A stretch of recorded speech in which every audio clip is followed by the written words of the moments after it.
So yeah, rushed into hospital, went in for a scan, and then I recall one of the doctors, she was trying to explain to me that I think she's trying to explain that I've had a stroke and they need to give me, to thrombolize me, give me the injection, and she was trying to talk me through the risks to ask for my permission.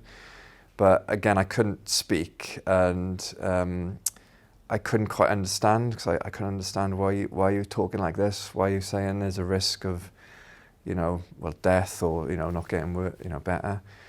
But apparently my wife gave permission, to go ahead for the injection, and then I remember having that, and then I started getting feeling back in my right hand side. I could lift my leg and move my hands, but I still couldn't talk. And then the next thing I recall, the doctor said, right, we're putting you in an ambulance and we're going to Bristol.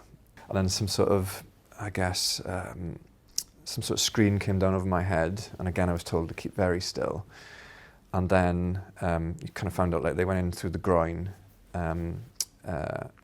with like a small wire, I think it was like a corkscrew, and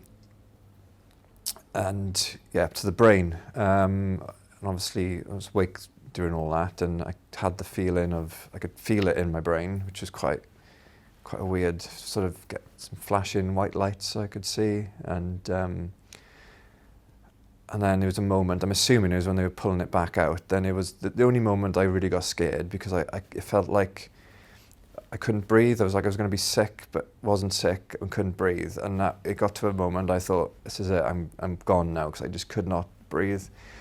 Then I managed to catch a breath, and then that was the only time I felt pain then. I think it was when they actually pulled it back out of me, then I actually kind of, my whole body kind of went with the pain on that.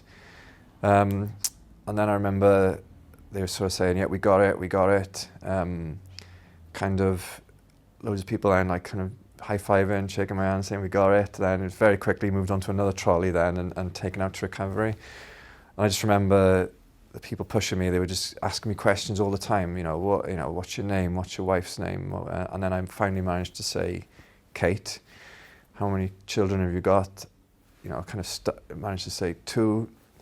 They asked what their names was, I couldn't get that out, but I recall, I was finally able to talk, and then it was kind of explained to me what had happened. I just couldn't believe it, how could that happen to me? Because I'm active, I was fit, I was out walking, do a bit of running, cycling, eat healthily. So how could I possibly have a stroke? It just didn't make any sense at all to me.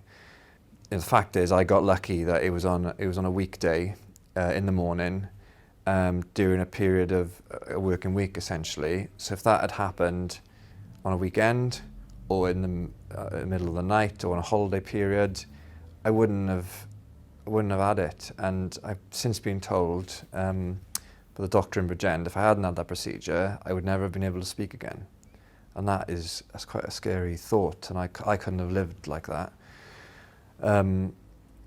So yeah, you want that procedure available to everybody. And after it happened, there was the doctors and nurses both told me they were when they saw the scan, the doctor said he knew there was a chance of getting out by that procedure. So they were basically in discussions with Bristol. So that was the commotion that was going on. And I think they actually said they put me in an ambulance and then sent me on my way before they'd actually had full agreement.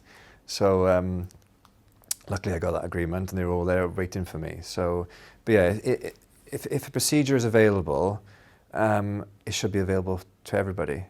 It shouldn't be potluck.